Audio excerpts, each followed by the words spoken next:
이 바다의 대왕 고래가 큰 사고로 피를 많이 흘리게 돼서 죽게 생겼습니다. 그러자 앞다투면서 물고기들이 헌혈을 하게 됩니다. 그런데 평소에 고래의 사랑을 가장 많이 받았던 붕어가 헌혈을 하지 않는 것입니다.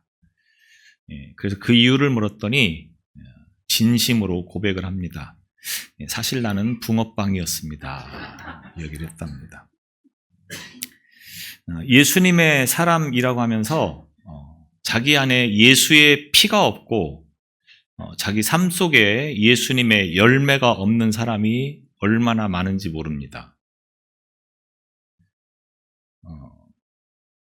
세상 사람들은 뿐만 아니라 예수를 믿는다고 하는 성도들조차도 세상과 모든 사람이 나를 위해서 존재해야 된다라는 생각을 가지고 살아가는 경우들이 참 많습니다.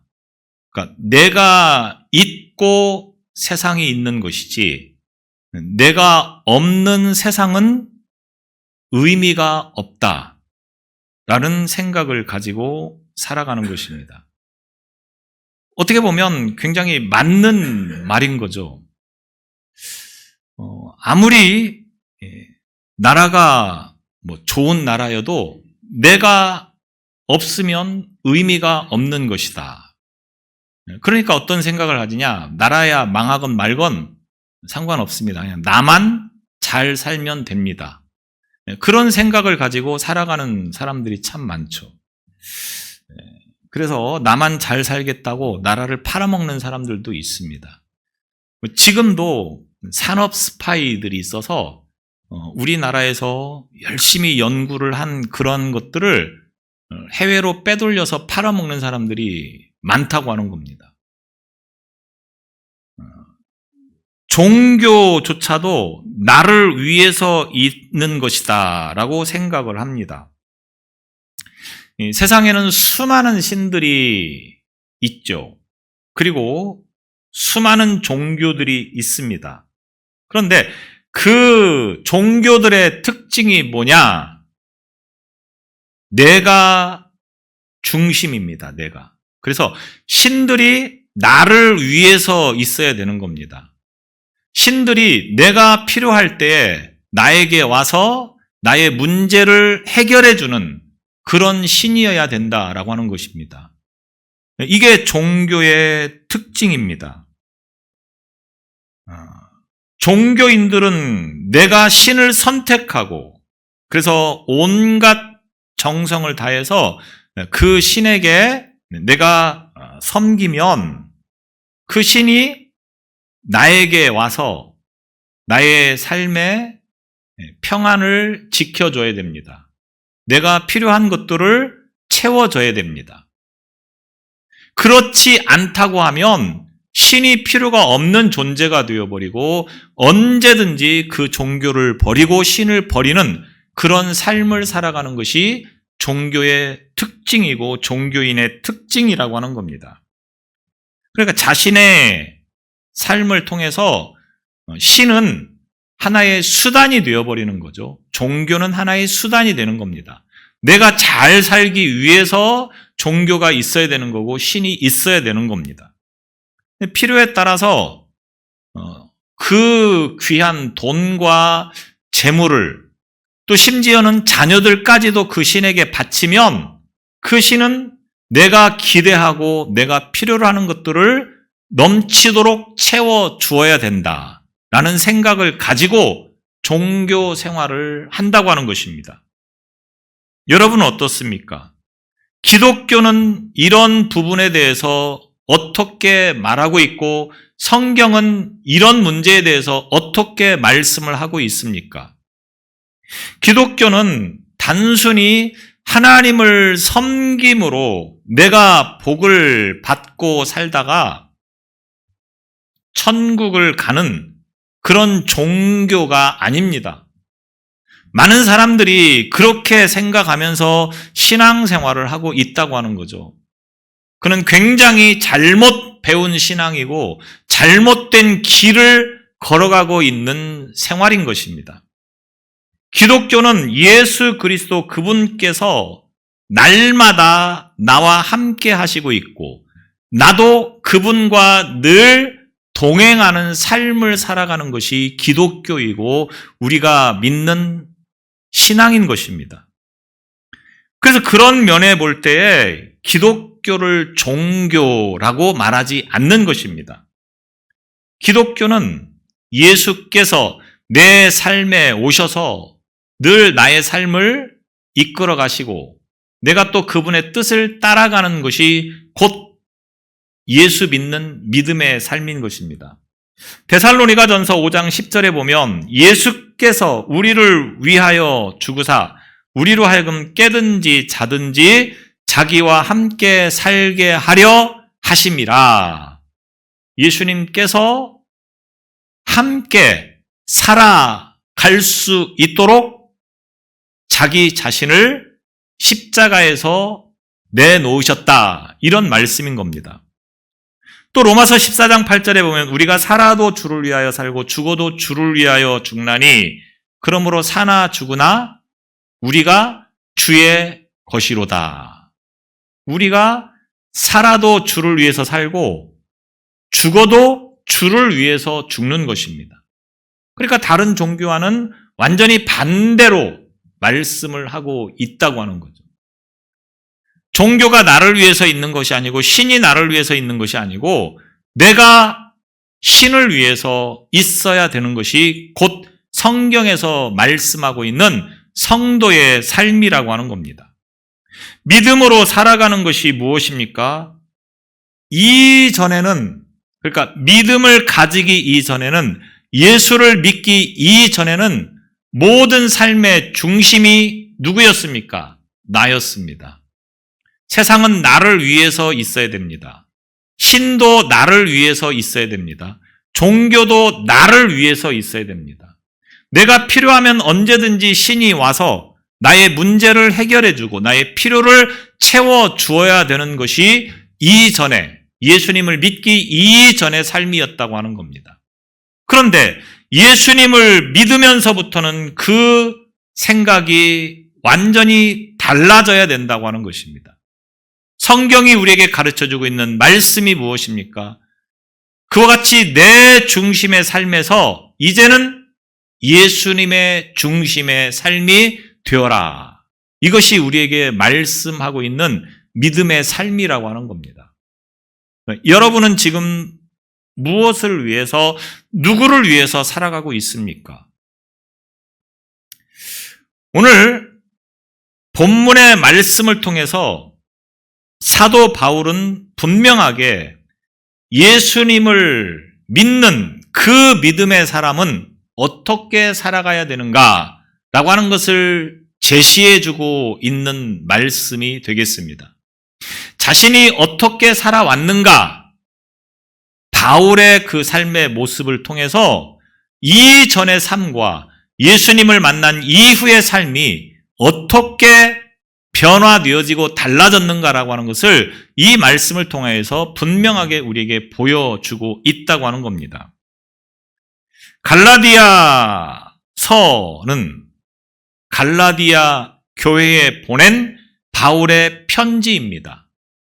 바울이 전도를 하는 과정에서 갈라디아 교회가 어떤 상황에 있는가, 그 문제를 직접 찾아가서 해결하기보다는 이 편지를 통해서 먼저 그들의 문제를 해결해 주고자 하는 그러한 의도를 가지고 보낸 편지가 바로 갈라디아서라고 하는 겁니다. 그래서 이 갈라디아서를 보면 갈라디아 교회가 어떤 문제가 있었는가라고 하는 것을 우리가 알게 되는 거죠. 자, 그 말씀을 하면서 바울은 베드로가 안디옥에 왔을 때 행하였던 한 가지 일들을 떠올리면서 그것을 교훈으로 말씀해주고 있습니다. 베드로가 안디옥에 있을 때 이방인들과 함께 음식을 먹는 그런 일들이 있었습니다. 그런데 음식을 막 먹으려고 하는데 예루살렘 교회의 야고보가 유대인들을 이 안디옥으로 보내게 됩니다. 그러니까 베드로가 이 소식을 듣고는 음식을 먹다 말고 그냥 자리에서 일어나서 그 자리를 떠나게 되어집니다. 왜냐하면 자신이 이방인들과 음식을 먹는 문제로 인하여서 유대인들이 혹시나 율법을 어기고 있구나라고 베드로를 오해할 것을 염려를 해서 이방인들과 함께 음식을 먹는 것은 율법에 금한 것이기 때문에 자신이 이방인들과 음식을 먹는 모습을 보여주지 않기 위해서 그렇게 행동을 한 것입니다. 그러니까 이런 상황을 본 바울이 이 베드로를 책망을 하고 있는 거죠. 베드로는 초대교회에서 굉장히 영향력 있는 사람이었습니다. 예수님의 수제자였었죠. 또 누구보다도 열심히 이 복음을 전하였던 사람이 베드로였었습니다. 그런 베드로가 아직도 이 율법의 문제에서 벗어나지 못해서 율법을 지켜야 된다라고 하는 이 고정관념 때문에 이방인들과 함께 음식을 먹는 문제를 유대인들에게 발각되어지면 안 된다라고 하는 생각을 가지고 있었던 이것이 바로 문제가 되는 겁니다. 왜냐하면 영향력 있는 사람의 그 행동은 많은 사람에게 영향력을 미치기 때문에 그렇습니다. 갈라디아 교회도 문제가 무엇이었습니까?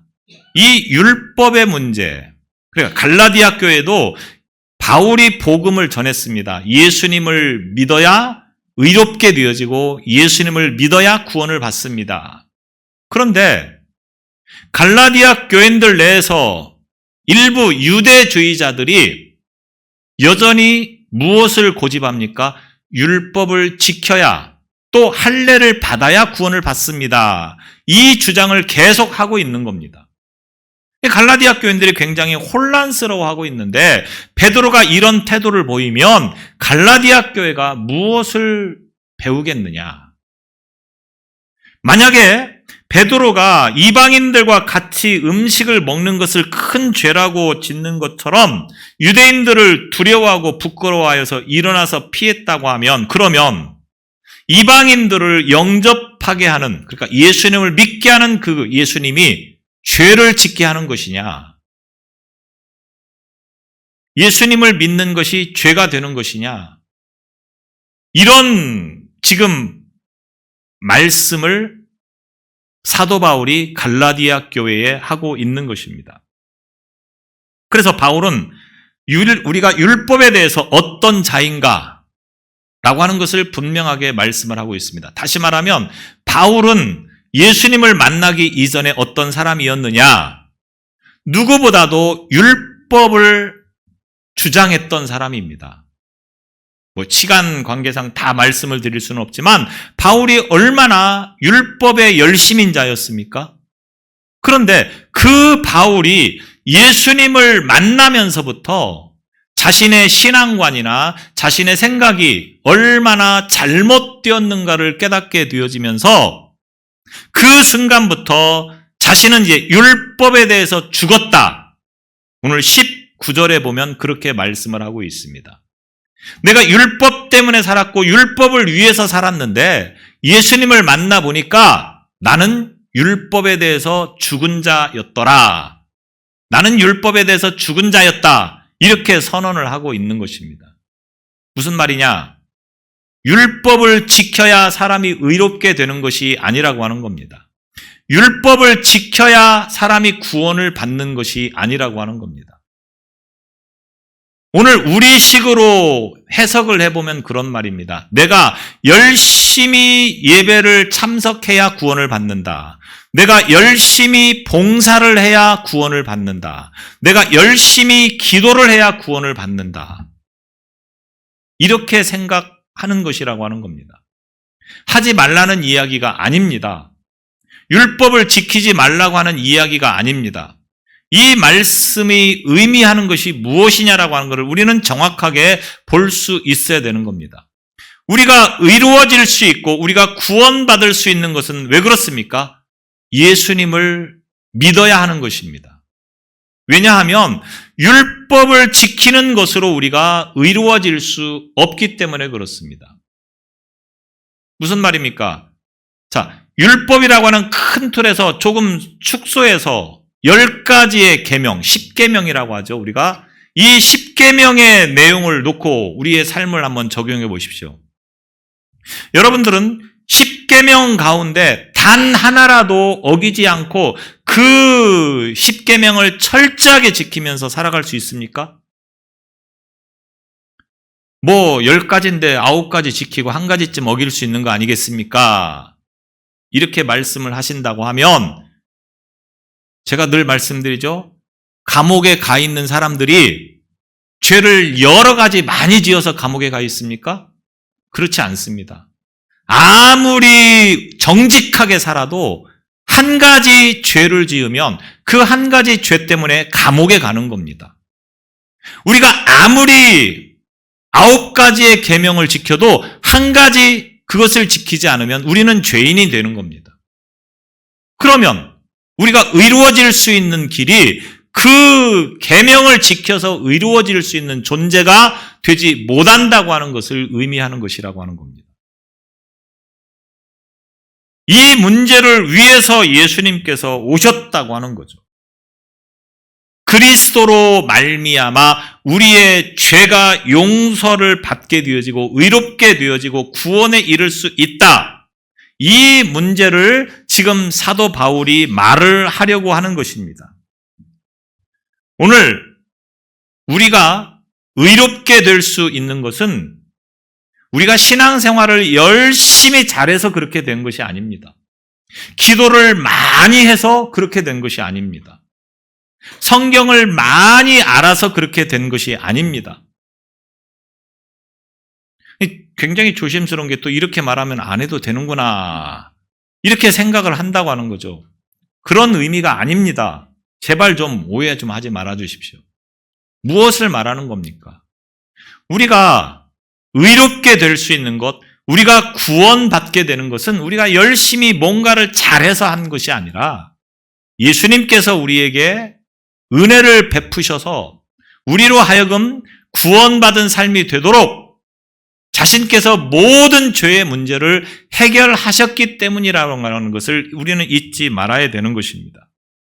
오늘 그 내용이 바로 20절을 통해서 주어지는 말씀입니다. 19절을 통해서 나는 율법에 대해서 죽었다.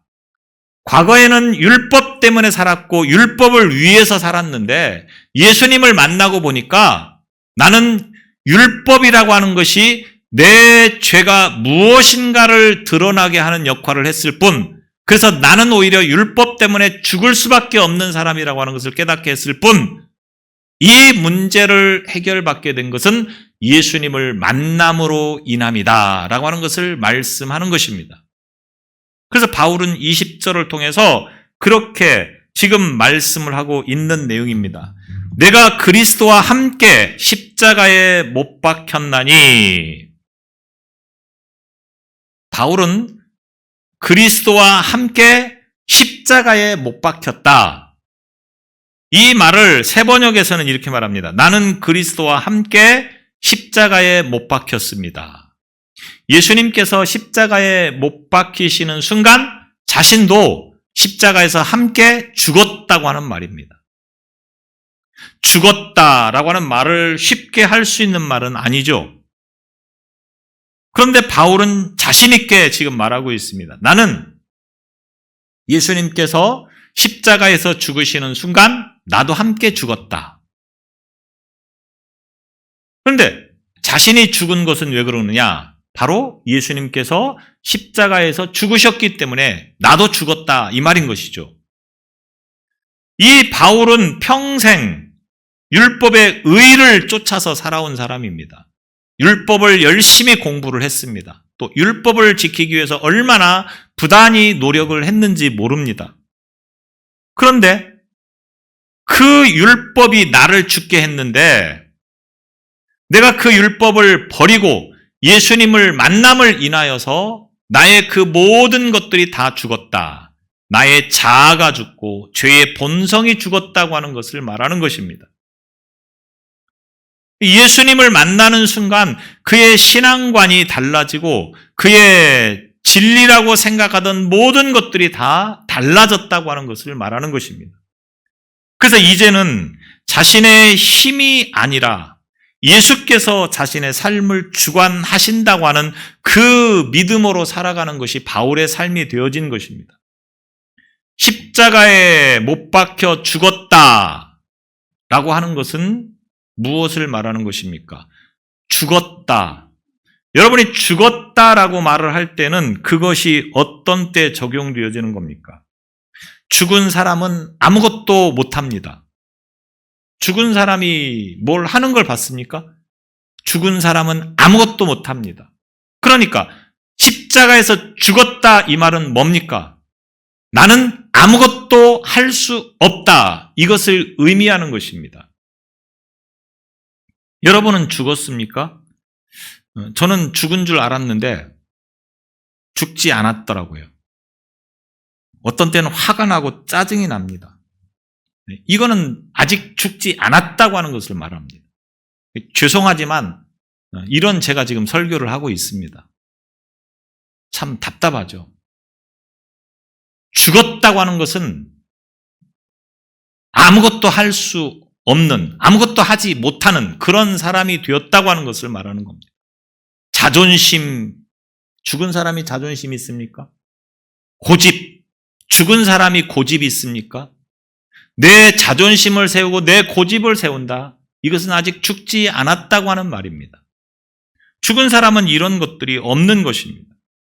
십자가에서 죽었다. 무엇을 말하는 것입니까? 나의 죄가 죽었다고 하는 겁니다. 죄에 대해서 죽었다고 하는 것을 말하는 것입니다. 예수님께서 십자가에 죽으신 이유가 무엇입니까?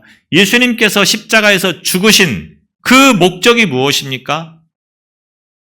이사야 53장 5절에 보면 그가 찔림은 우리의 허물을 인함이요 그가 상함은 우리의 죄악 때문이라.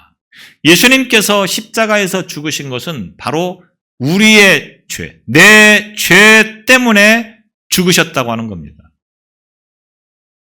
또 요한일서 2장 2절에 보면 그는 우리 죄를 위한 화목제물이니 우리만 위할 뿐 아니요 온 세상의 죄를 위하심이라. 우리 죄를 위해서. 또 갈라디아서 3장 13절에 보면 그리스도께서 우리를 위하여 저주를 받은 바 되사 율법의 저주에서 우리를 속량하셨으니 우리를 위하여 예수님께서 십자가에서 저주를 받으셨다고 하는 겁니다. 십자가가 뭡니까? 로마의 형벌 제도였었습니다. 가장 잔인하고 끔찍하게 사형수를 사형시키는 방법이 십자가라고 하는 겁니다. 그런데 그 십자가가 오늘날 예수 믿는 사람들의 상징이 되었습니다.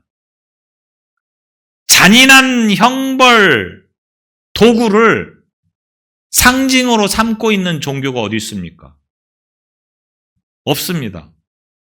잔인한 끔찍한 그 형벌의 상징을 자신의 삶의 상징으로 생각하며 살아가는 사람이 어디 있습니까? 없습니다.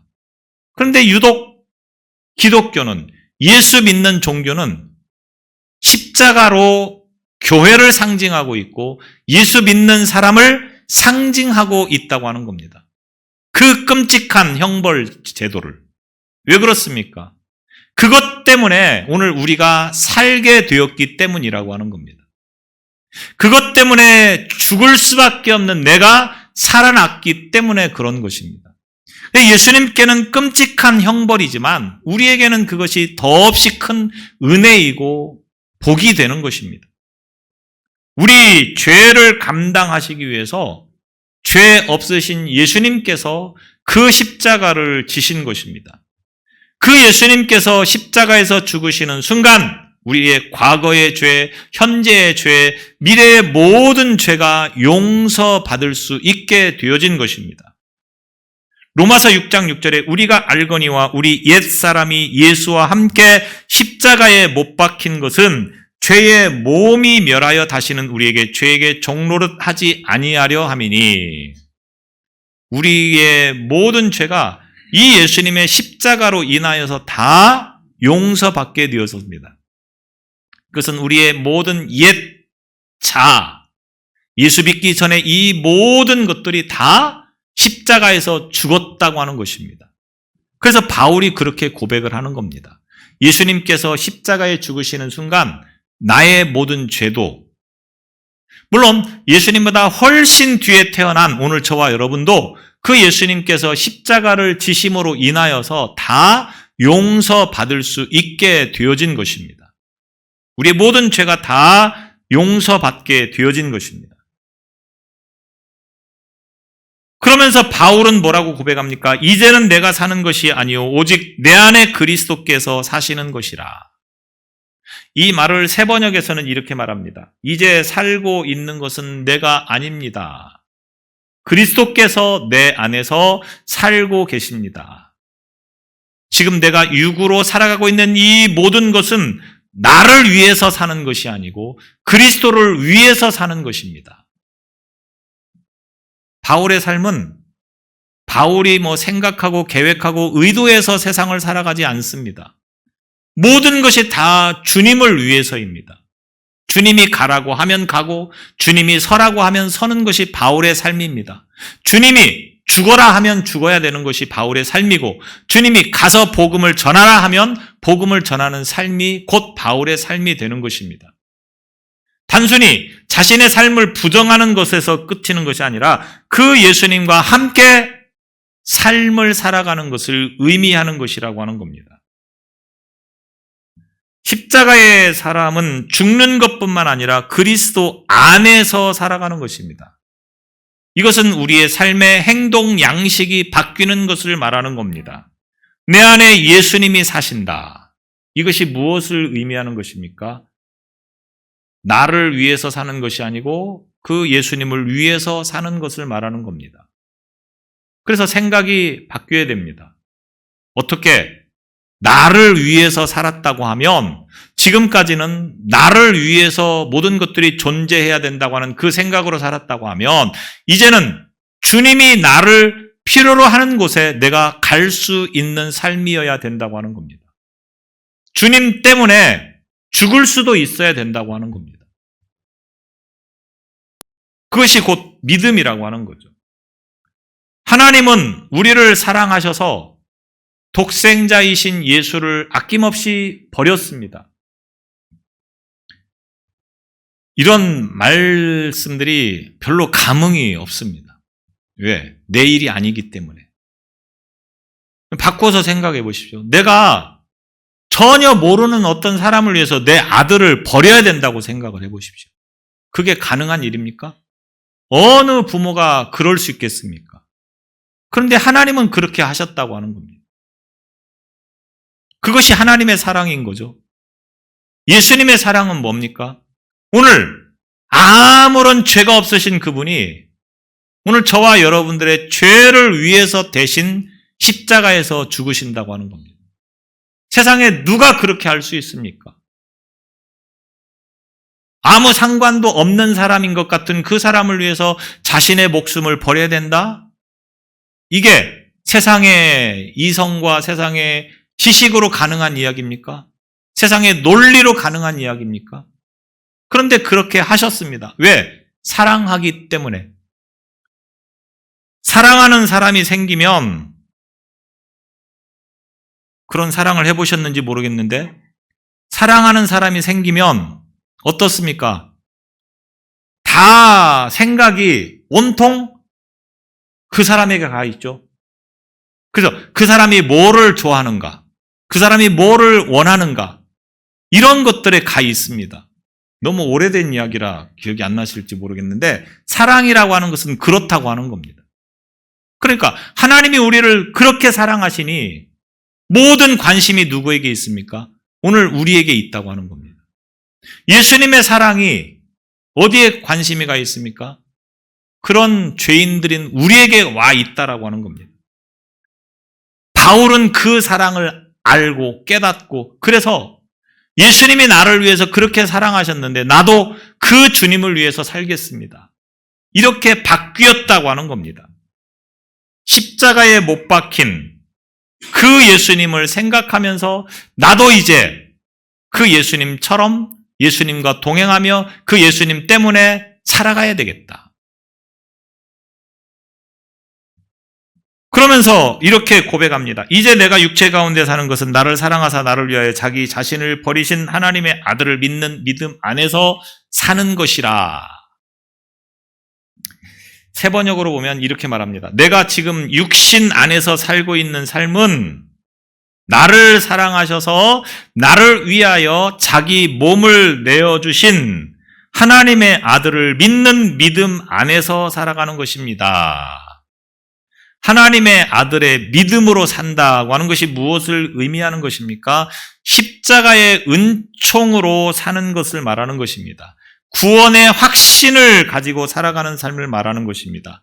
하나님의 아들이신 예수님의 마음으로 살아가는 삶을 말하는 것입니다. 예수님께서 사랑 때문에 이 땅에 오셨고 그 사랑 때문에 죽으셨던 것처럼 내가 이제는 그 예수님 때문에 세상을 살아가는 존재가 되어졌다라고 하는 것을 말하는 것입니다. 사랑은 죽음보다 강한 것 아니겠습니까? 그 사랑을 우리가 받았다고 하는 겁니다.